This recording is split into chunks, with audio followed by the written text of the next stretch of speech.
MSU football doesn't have a pass rush problem. It's a full-blown catastrophe at this point. We talked to Chase Glasser about it, and then, hey, Michigan State basketball. Woo!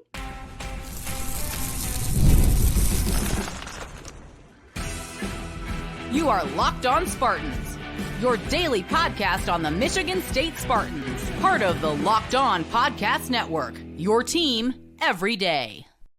Start the season with a big return on FanDuel. New customers can place a $5 bet, and you'll get started with $150 in bonus bets if you win your first $5 bet. Just visit FanDuel.com to get started. Spartan friends, Spartan family, Locked On Spartans listeners, thank you all so much for tuning in to Locked On Spartans, your team in green and white, even during the bye week, right here at the Locked On Podcast Network. Please rate, review, subscribe. Comment below anything that gives you optimism for the rest of the season if you're watching on YouTube, because Chase...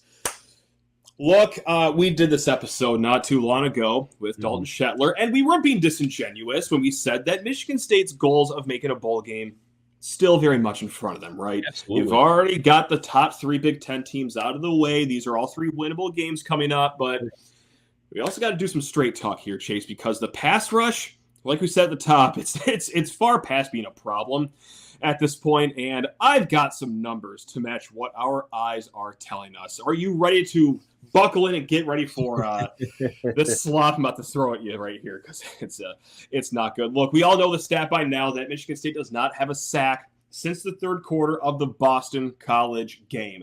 All right, that's pretty bad. You go to Pro Football Focus, they have you graded as the fifth worst pass rush team amongst Power 4 teams. But let's just dive deeper into those numbers. On the season, Chase, Michigan State just has 81 pressures. All right, UCLA is the only other team in the Big Ten that has double-digit pressures. Everyone else has at least 100. Most teams have over 120. God, for comparison, Indiana has 191 this season.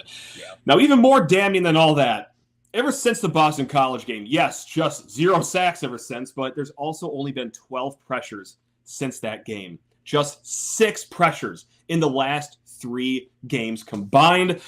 That means 85% of your pressures all season came in those first 4 games. Now, Chase, I go to the blitz numbers here. Michigan State, they only blitz single digits amounts of games. They have not blitzed more than 10 times in a game, at least against Power 4 teams. Yeah. Seems to have a pass rush issue. So here's my well-thought-out question here. Why?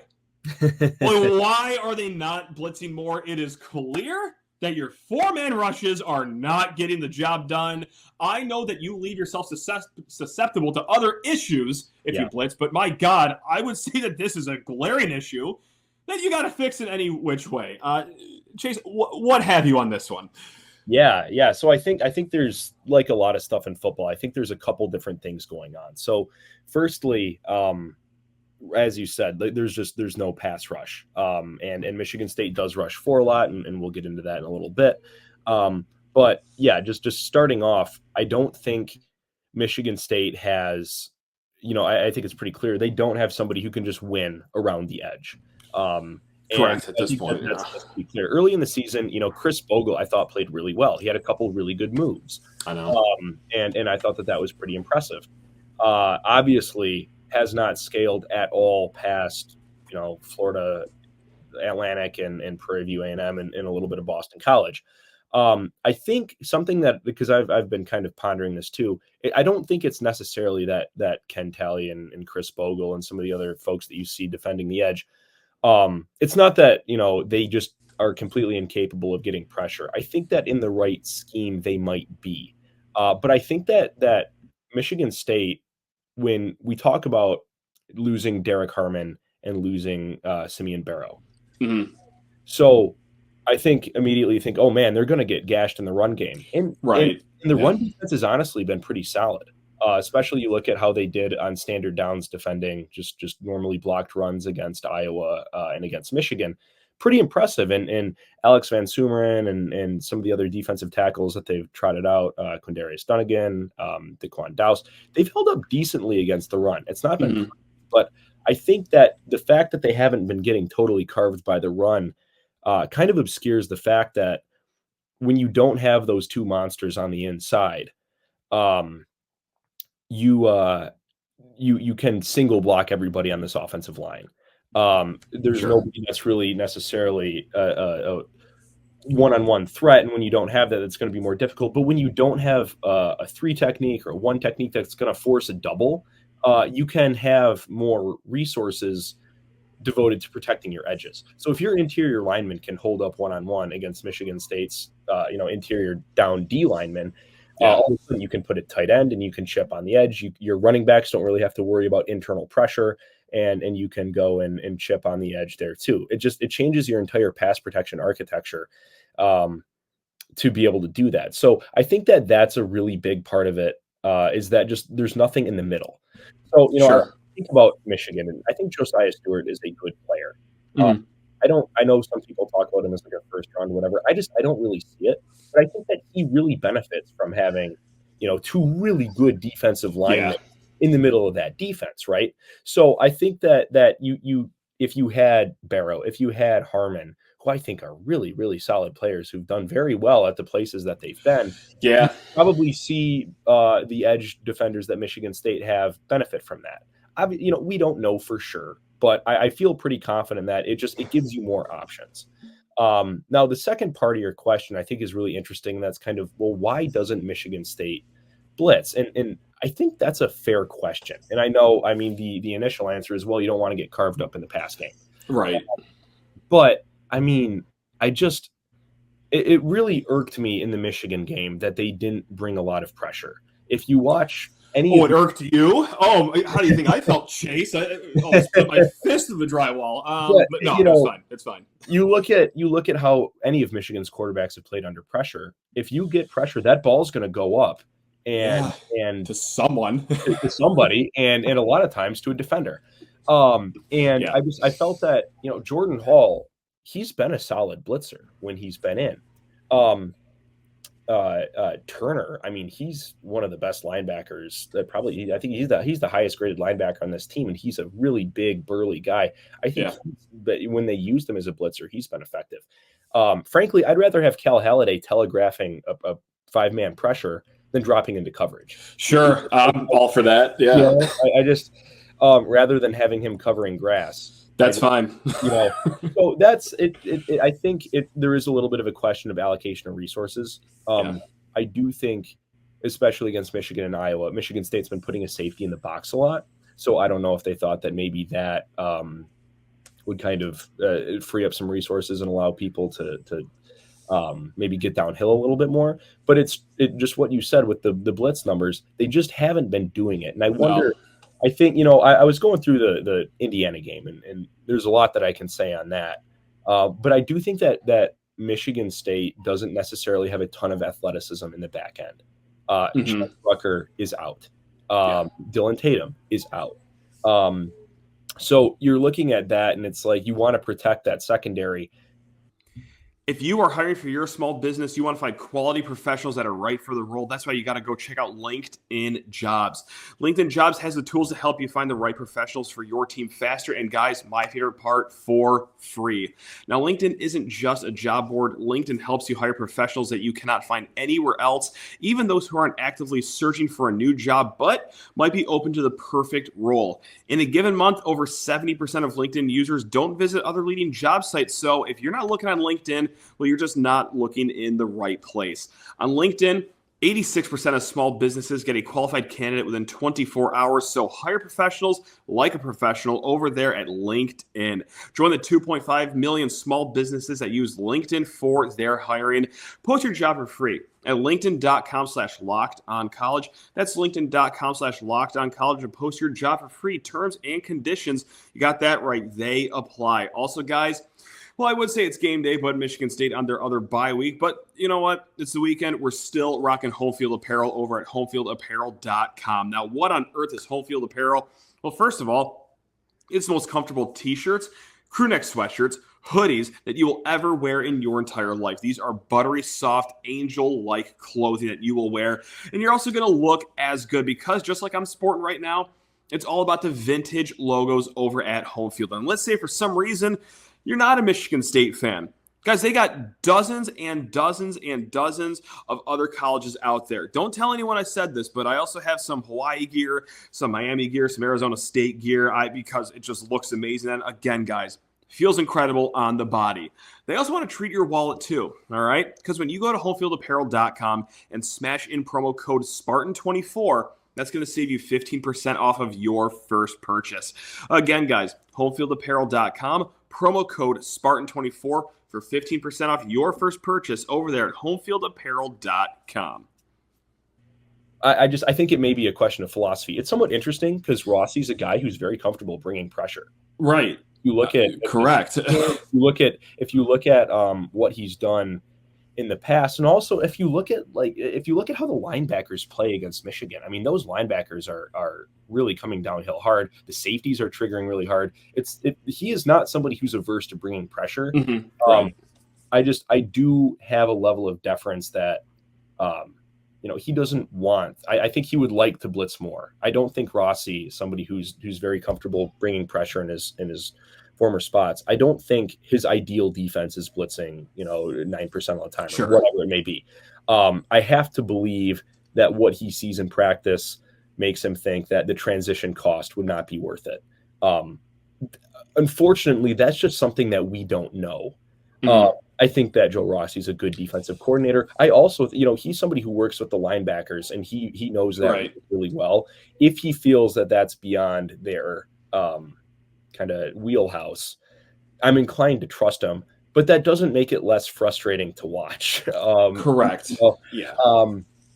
But I mean, I'll say if you look at what Michigan State is this year, you've got beaten soundly by three teams that either will be or likely will be in the playoff. Right. Yep. And then you've lost two coin flip games that really, and I've talked about it before. I don't think the Michigan game was any deeper than they hit some really high leverage trick plays and had a running quarterback package that was ill defended. And the Boston College game was, we knew that Aiden Childs was probably going to have one of those games, and he just happened to. So, obviously that's really frustrating, but I'm going to defer a little bit more judgment until seeing these last three games. Okay. Because you've got three games against teams that I think you would consider pure institutions, and that these are teams, even if not necessarily in a similar situation as far as having a first-year head coach and things like that, but kind of middle of the road, not overly talented teams that have also struggled a little bit this year, similar record-wise. Really going to be looking for Michigan State to win two out of those three. I think Purdue, just the way that they play defense, I think Michigan State's weapons, Nick Marsh in particular. I mean, I think he could be due for a really big game. And then it's looking at, can we get one of Illinois and Rutgers? And I certainly think so. I really, really do. And if we're coming out of this and we're looking at, hey, you know what? We finished the season 6-6. We're going to a bowl game. We get those bowl practices. And we're a couple of bounces away from 6-6 being 7-5, 8-4. I can't get too terribly mad against that. I know the Indiana game's really frustrating just because it feels like, of course, right. Play. I get it. I mean, that was ugly and it turned ugly. Yes. But I still think on balance, if you're looking at it, I don't think that if you finish the season 6-6, I'm going to be that upset about it. Now, let's just talk about the Indiana game really quick, because obviously, like a pass rush, that's at the top of my list for most upsetting parts. Now, was there anything more disappointing, I guess, putting yourself in the eyes of a State fan, than the pass rush? Obviously, look, I'm very close behind pass rush on my list. I'm one of these moths that are flying to the Aiden Childs flame right now, but boy, those interceptions seemed like week 1 mistakes instead of week 9, 10. I don't even know what week we're in right now. Regardless, it felt like that we saw a regression there, because we've been lauding him for, hey, smarter with the ball, better decision making. You're reading the defenses really well, son. And then it's like those seemed like against pretty base defenses right there. Or is it something else, Chase? Because safe to say the run game took a step back too from last week. Like, what else do you think can affect this team for the last 3 games of the season, I guess, outside of pass rush? Sure. I mean, I think, really, if you look at we spilled a lot of ink talking about Indiana and the RPOs that they run. A little bit. Yeah, just a tad. Just a smidge. Right. And they run a lot. And to be clear, it is not play action. It is not play action that we're mislabeling. Yes, it's true that you don't completely know what they're running, but if you're looking at a lot of, internal crossing routes, looking at the second level of the defense, if you're looking at an extended mesh point, you can be pretty sure that that's going to be a run pass option. Talk about that a lot in the film room. It puts the defense in a real bind. And we talked about Michigan State doesn't have a ton of athleticism in the secondary. The second best way to blow that up is to have people blowing up that mesh point and tearing hell for leather and really messing that up, getting the quarterback uncomfortable in the backfield. Michigan State was not able to do that. Right. So that's really tough. The second, the interception that Aiden Childs threw, where he stared down a backside dig and threw it right to a safety. That's brutal. Like there's not great. Like that. File that under not good. Yeah. Now I'll say we did get to see the Tommy Schuster experience. I don't think anyone's going to say that that's necessarily better. That's nothing on the kid. No, of course not. But I don't think, you said it, I think in your post game pod, best chance to win is still with number 2. And right. What's plan B outside of Childs, right. And you can have a normative discussion about whether or not you want to bring somebody in the portal to push him.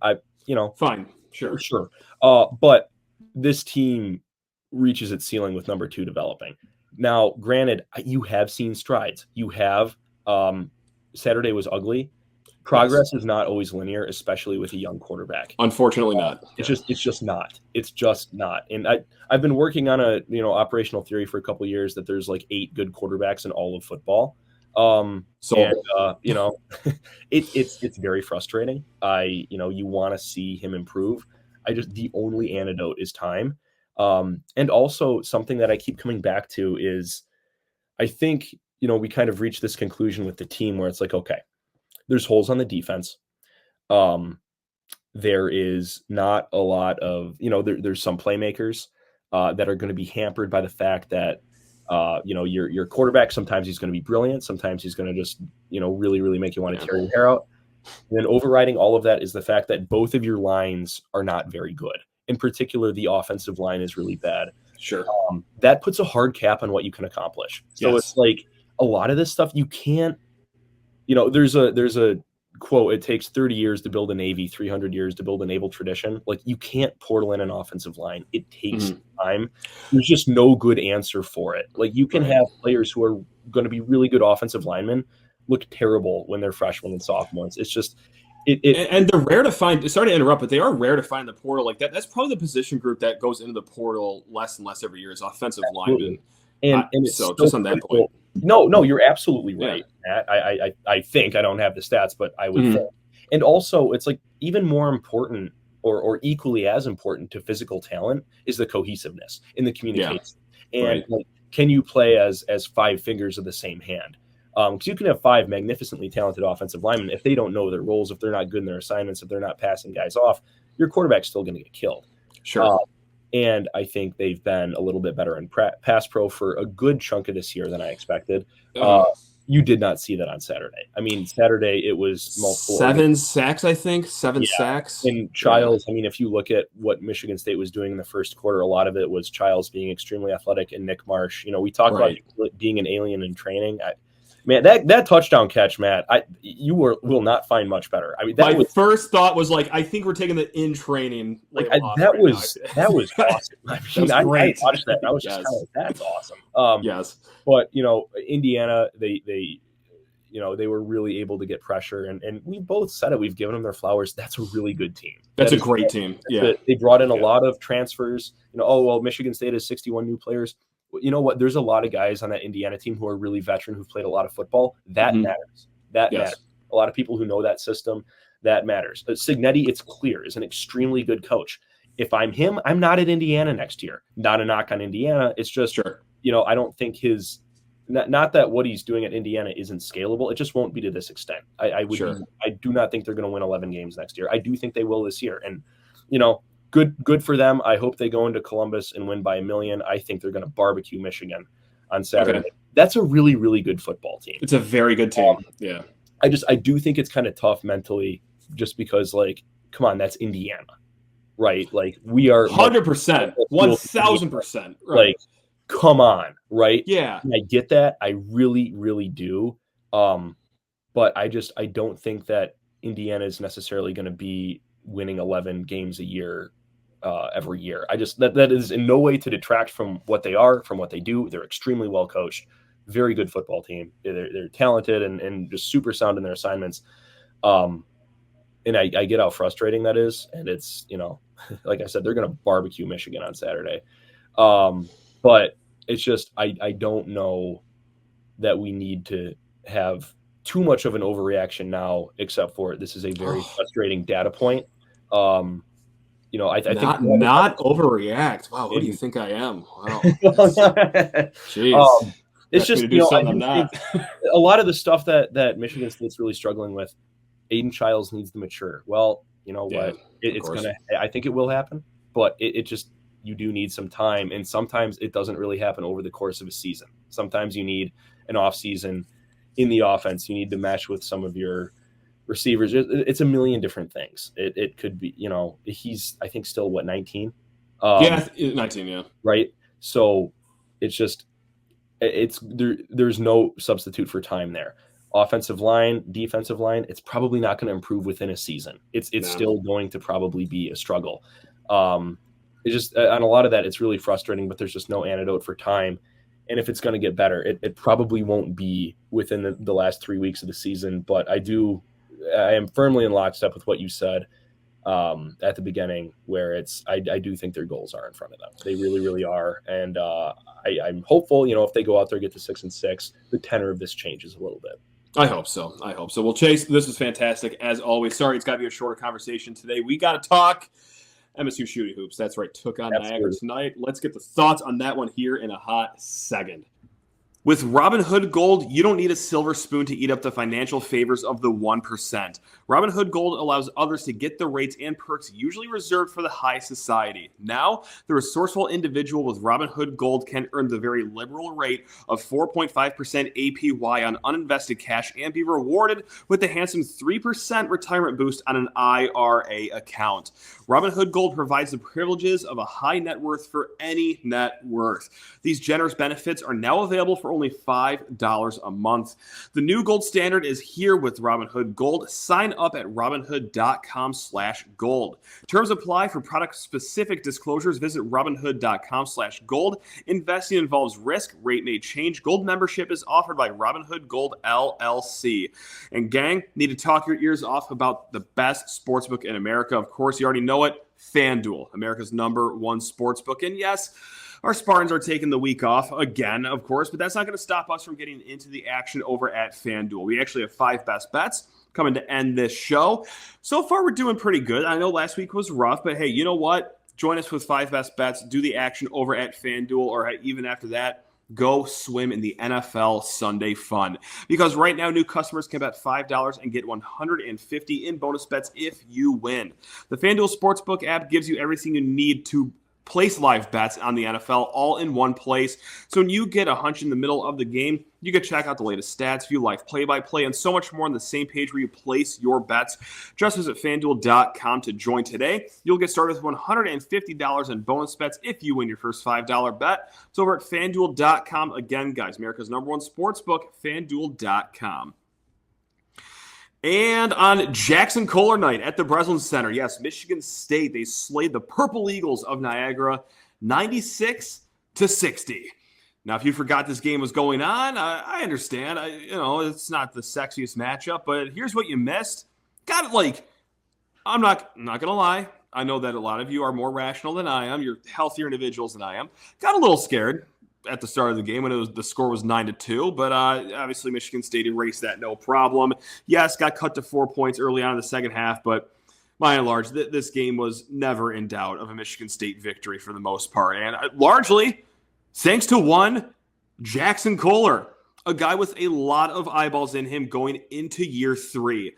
And look, of course, 20 points. We're just going to write off the stats right now. Obviously, a career high, 20 points. That's actually the 3rd time he's reached double-digit scoring in his career. But to go with that, 13 rebounds, 6 of which were offensive rebounds, and just 2 steals too. He did a lot of the dirty work too. A lot of what he did, you also couldn't quantify in the box score, but he did enough, nasty work on the box score too. So it was an all-around Jaxon Kohler game. Now, we will say this.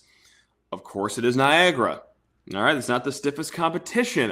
And, of course, well, if you listened to our show yesterday with Carter Elliott, Niagara only has one player that's taller than 6'6" on their team, and that guy played roughly 6 minutes. He was on a mission to commit 5 fouls as soon as humanly possible. So, whatever. Not the stiffest front court that Jaxon Kohler will face, but it is worth mentioning, and I don't think we're blowing smoke up anyone's butt right now, saying that at the very least, you've seen strides in his development from last year to this year. Yes, against lesser competition, but this is what he needed last year. This was the bummer about his foot injury that knocked him out during that whole non-conference season. Of course, we care about him as a person. Yeah, it sucks for him to go through that pain, that agony, the road to recovery that he took. Let's just get the human side out of the way right now. But he needed these games against easier competition to, I call it, gain confidence, work on some things early on last season. Whereas instead it was, okay, hey, you're back from that foot injury? Well, here's some Big Ten play right now. You didn't get to, mix it up against the cupcakes. He at least gets to do that this time around. Get some confidence before we go into, really stiff competition like Tuesday's game against Kansas, right? The Maui Invitational, the Big Ten play. But this was great to see from Jaxon Kohler. Still extending his game, too. He took 2 3-pointers, didn't make either of them. But, look, it's a nice-looking jumper. He made one against Monmouth. That is going to be a feature of his game that he can stretch the floor. So can we expect 20 points every night from him? That'd just be flatly ridiculous, I think. But look, if not for nothing else, at the very least, it's safe to say that, yes, Jaxon has taken strides from last year. It was good that he got a fully healthy offseason, and it is great that he is getting the opportunity to fine-tune some things against teams from conferences you've never heard of. No disrespect to the, Metro Atlantic Athletic Association. Don't even fact check me on that. I don't even care, quite frankly. But good for Jaxon. Awesome game. A lot of people have been hard on him, myself included at times, because the front court has been a disaster in the last few years. So you need anyone just to step up. Just one of these years. Could it very well be Jaxon Kohler? Again, it's not mission accomplished, but it's okay. We at least see something. We see development here. Outside of him, the other story of this game was it's got to be Jace Richardson again. My goodness gracious, the kid just will not stop producing. 12 points again tonight. He was played on the court for 17 minutes, 22 minutes the other night against Monmouth, and that is some ultimate trust that Izzo has in a true freshman. And as I'm just watching this kid who attacks the basket, doesn't just settle for, the mid-range jumpers or, passes the ball out when he gets close to the basket, just kicks it out because he gets scared. The kid plays with lightning. All right, and that's on the offensive end. The defensive end, he is just as solid defensively as he is offensively. All that I could think of during this game, and again, we're going off of 2 games against very small schools and an exhibition game against Ferris, Northern Michigan, a trip to Spain.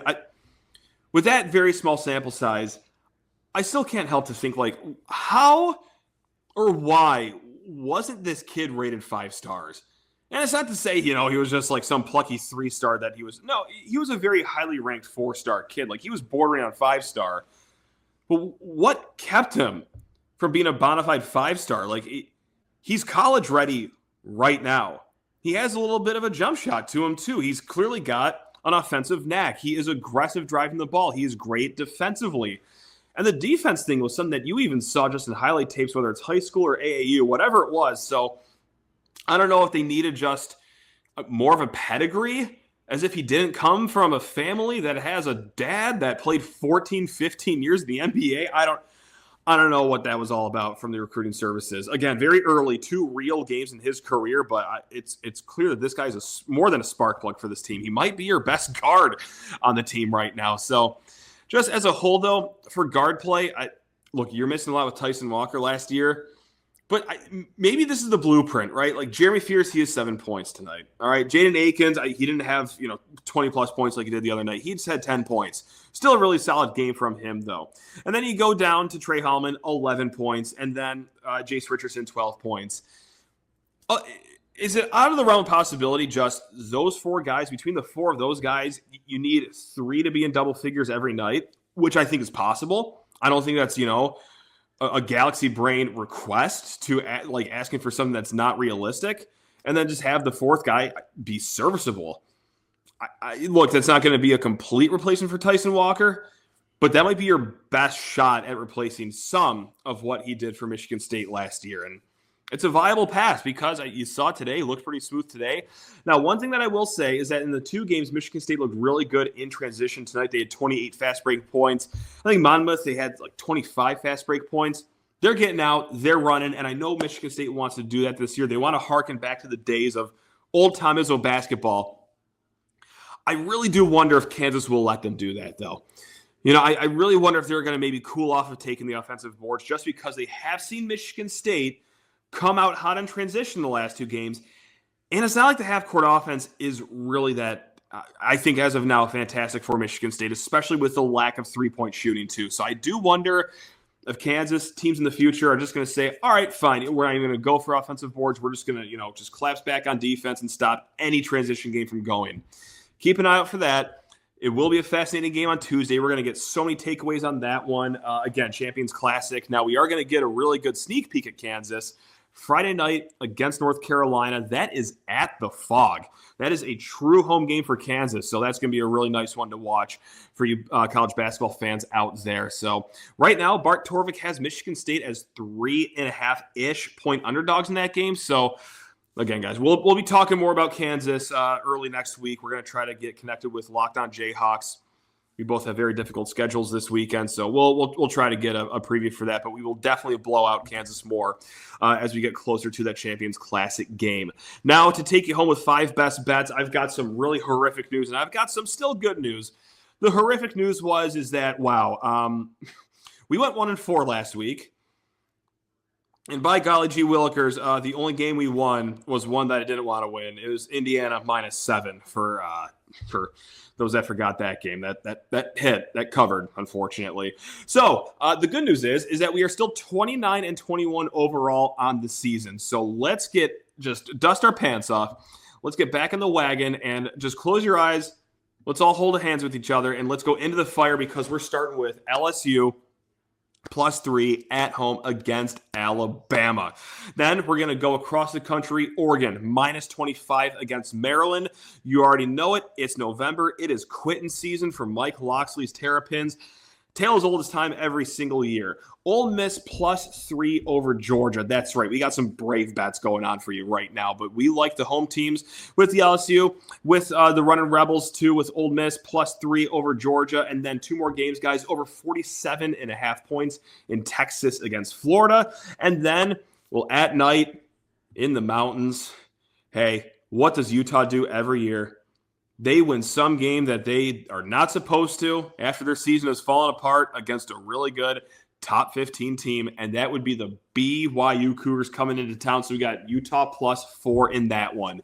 All right, class, to recap. LSU +3 over Bama, Oregon -25 over Maryland, Ole Miss +3 over Georgia, over 47.5 points in Texas, Florida, and Utah +4 over BYU. All right, guys, you already know it. We're going to be back next week, 5 days a week. That's what we do here on Locked on Spartans, building up to yet another kickoff against the Illini. We'll have crossover shows. We're going to talk Champions Classic. It is going to be a slammed week next week as far as coverage goes. So keep it here.